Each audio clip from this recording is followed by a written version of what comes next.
Give up a season worst 139 points to Kemba and the Celts. LeBron hadn't lost to Kemba in 28 previous games. Fizz, that 32-point win over the Lakers, something, nothing, or everything? Something for the Celtics, because I think one for Kemba to get over that hurdle. He didn't want to hear that stat too much. No kidding. But the Celtics hadn't been playing great recently. They're like 4-6 in their last 10. And they needed a big win to get them back to thinking about themselves as contenders. And that was the kind of win that can get them right back in their groove of playing like the team that they're capable of playing like. This is something. I mean, you beat the #1 team in the Western Conference, #2 team overall, and you got 2 All-NBA first-team guys on this team, AD and LeBron.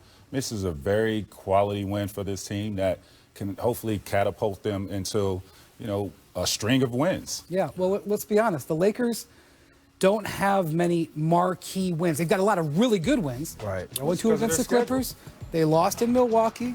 They lost in Boston. Now, look, they're 18-4 on the road. I mean, you don't 18-4 on the road unless you're good. I don't care who you're playing. But, it is something to point out that the Lakers, and it was a comeback game for Anthony Davis last night. Yeah. Next up, the Jazz have won 17 of their last 19 games. Wow. They cruised past the Pacers last night. Now, that was a good win, led by Rudy Gobert and Donovan Mitchell. Yeah. But of those 17 victories, only 2 have come against teams with winning records, including last night. Tracy, is this 17 out of 19 something, nothing, or everything? Oh, this is something. I mean, I know we talk about them not having wins against worthy opponents, but it's hard enough to win one game in this league. Yes, so 17 out of 19 and playing a quality opponent like the Pacers, who I thought was playing pretty good basketball. They were 6-4 over their last 10 games. This is a pretty good win for them, so this is something. You got to play the teams that's on your schedule. And I think the Jazz, honestly, is one of the deepest teams in the league. Mike Conley right now coming back from injury. Another good game yesterday for Conley. Really good game coming off the bench for him. And I think as they keep building him up, and the same thing with him from an injury standpoint, if they have him ready to go for the playoffs with the other additions of Bogdanovich, Clarkson, Emmanuel Mudiay, those guys are a dangerous team coming into the playoffs. Anybody who wants to put the Jazz schedule down, let me just point something out. They did go 17-2. And one of those losses was in Miami, who's been the best home team in the league. It was a close loss. If they had gone, more like 500, then we could criticize them. But if they go 17-2, that don't care what the schedule is. That means you've done well. Absolutely. And we'd be killing them if their record was any different, But again, you got to play the schedule the way it works out. And their schedule's always in balance. Last up, CP3 says he won't turn down his player option if he requires a trade to a title contender. He was asked by Sports Illustrated whether he'd waive that final year of his contract, a $44.2 million option in 21-22, if it meant he could be traded to a championship contender. By the way, that's a real question. I think that's a thing that could potentially happen. Here's what he said. No chance that's not happening. Nope. 44, how much? 44.2. Oh, yeah. Fizz, CP3 saying he won't turn that down. Is that something, nothing, or everything? I think it's everything. I think, obviously the money is great. But if you watch him play with this team and how he's leading these young guys, he looks as happy as he's looked playing basketball in a long time. And it's really been fun for me to watch him. Last night, what did he have? 27 in the first half against Houston. I mean, he was balling. And those guys really respect him. He's got 2 young point guards that's learning from underneath him with Schroeder and Alexander. And I just think that he's having a whole lot of fun out there. And he's going to see how it works out after he's a free agent. Yeah, I'm not turning down that. No way. There's no way in hell. 44? No. But this is everything. I mean, CP is just showing us that he's the best leader in basketball, right, as a point guard. I mean, not only is he still playing at elite level, but his leadership ability and rubbing off on Shea and those young guys in this OKC team who, when they made this trade, we felt sorry for CP. Like, damn, you go from championship aspirations to OKC team that's rebuilding. Nah, he's made this team competitive. And helping, being an extra coach to Billy Donovan out on that basketball court. So, I mean, here's what I say. I say, make your $44 million. Yeah. Then go sign with the contender for the minimum. He's got Then make your $2 million at the back end. He's gonna get more than the middle. That guy, because I'm just saying, in a couple of years. Yeah, he's chase your contender status after you get that $44 million. Absolutely. The The NBA world gathered today in New York to honor former Commissioner David Stern at a memorial service at Radio City Music Hall. Bill Russell and Kareem Abdul-Jabbar were among the greats of the game in attendance, and Adam Silver and Magic Johnson were among those who addressed the packed crowd with an emotional Magic calling Stern the greatest commissioner to ever live. Tracy. Get out of here. But go ahead if you want. How should they use Simmons when Embiid does come back, because he will be coming back before? Well, I mean, I think he just really gave us an example of how he should be utilized. You know, move him around. They just look better as a team, and it's not against Joel Embiid, but things look better when he's got more space. But I think what Brett's going to figure out is he's going to have to stagger those guys. Yep. So get one of them out early in the game and let the other guy just have his time on the court without the other. They're obviously going to have to learn how to play together and make it work together, because there's going to be minutes they have to play.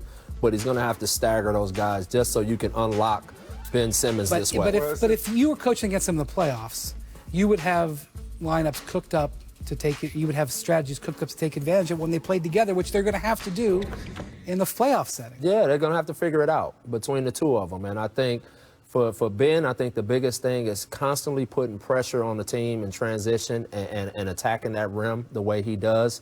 And I think they're going to have to negotiate the end of games where Joel Embiid is the closer, because he's the guy that shoots a good percentage from the free throw line, and your closer has to make free throws. And until Ben gets to that point, I don't know if he can be a closer. Here's how I utilize Ben when Joel is in the game. I will have Ben on the elbow and have Joel posting up. I mean, because it creates such a havoc of trying to guard one guy whose vision is extremely good in terms of being a facilitator, and that's Ben Simmons. And then you got Joel Embiid, who can be unstoppable on the post, right? And what you're describing is 1990s, 2000s era basketball. But in the playoffs, if my point guard is not going to take jump shots, I have to get him close to the basket, or I have to put him in the best position for us and utilize Let me his ask you strength. that. Best position. I know we play positionless in the NBA, but what is Ben Simmons' position? Because he's been playing a little bit of point center. To me, that's what he is. Yeah. He's a point guard. You got to put the ball in his hands and let him make plays. He's a great passer.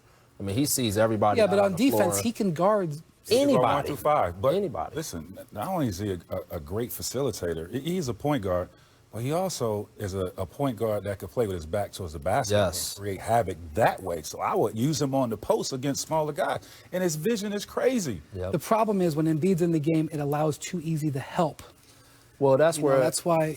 Well, the one thing Embiid can do is make a three. I mean, you can space Embiid as well. So it's not like he's just a guy you got to stick on the weak side block when Ben's posting, but you can space Embiid, and that really puts a team in a bind, because now your five-man has to make a tough decision on, am I going to help on this post up, or am I going to give up this three to Embiid? So that's what I was saying.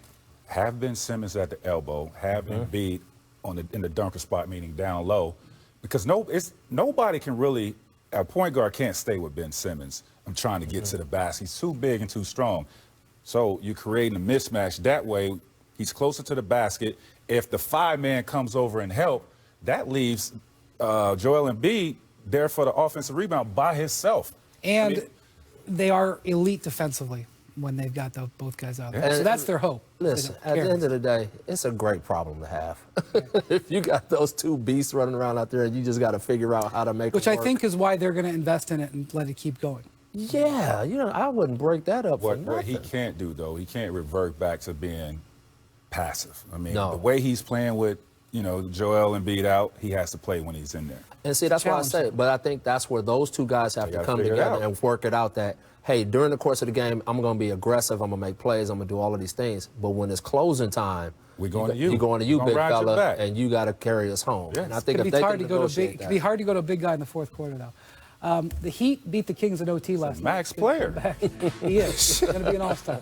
The play of the game with 1.9 seconds left in regulation, Goran Dragic throws this beautiful alley-oop to Great Bam execution. Adebayo. First of all, why y'all got a Time point came. guard on him like that? Like They come on. switched. Really? Miami won this game in overtime. By the way, they're 7-0 in overtime this year. Jimmy Butler didn't even play in this game. You know this organization really well, Phil. Yeah. They're playing great right now, second in the East. How well is this team set up for future success? Well, I think next year you're going to see, I think Waiter's money comes off the books. He's got one more after next year, right? And then James Johnson as well. So with the young talent that they have on the team, you got to credit their front office. Andy Ellsberg, Chet Kamara, Adam Simon. Those guys, they find diamonds in the rough. This kid, Nunn, and Hero, and Bam Adebayo, and Duncan Jones Robinson. Jr., Duncan Robinson. A lot of teams weren't talking about a bunch of these guys, but the Heat have identified these guys, and now it's given Spo a bunch of young guys that are really tough, that can take criticism, because Jimmy Butler obviously had a reputation for tearing up young guys. These guys can take it. So Jimmy's found a home. Jimmy got there. They already were, Those guys, they're ready.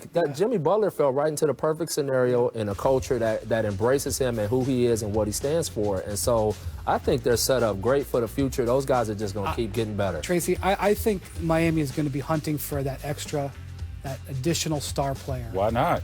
To add to this, Pat Riley, man. Pat swings for the fences. I know you were part of Pat this. gonna bring somebody. I know he came after you. He came at me hard. He had me riding the jet skis over to his house. I was like, hey, man. I couldn't make that, though. But, that's the move, right? Some player out there, whether he's a free agent or not, is going to see what's going on in Miami and say, I want to be in Miami. That's what Jimmy did. Well, you have to really take into consideration of, Jimmy Butler and what's surrounded with Jimmy and look at how well they are playing and how the hell are they doing that? Because we didn't expect this from Miami, right? I mean, Jimmy is an all-star, but then you look around him who are these other pieces? How are they playing so well? I got to give a shout out to whoever their player development is, because Bam is special, man. But I tell you what, the trade to move Hassan to Portland, which I think has worked out well for Hassan, has opened up more opportunity for Bam to be able to show what he can do and his versatility. And I think, overall, their team is the star. Even with Jimmy Butler there, I think Jimmy Butler has just kind of blended in. He knows at the end of the game he's getting the ball and he's going to be the closer. But overall, they just have a team full of guys who are selfless and tough. It's a classic case of a team that has bought into the system. And that competes every night, and this is a result of what it is. And my man can coach. Yep. That is true. That is true. Spo, Coach of the Year candidate. That's right. For sure. Up next, the Mavs are expected to get Kristaps Porzingis back tonight. Taps. We'll discuss how far they can go with a finally healthy roster. But first, it's time for our second distant replay. This one from today in 2002. D. Miles. Oh, don't bump the head. Watch the fist. Is he going to do the fist? Oh, I want to. There we go. Him and Q Rich is around too. That's right. Ooh. That's authority. Come on, Ray. We would have shamed Ray LaFrance if there was a jump back in those days. That boy was so athletic. But Rachel was in. D. Miles.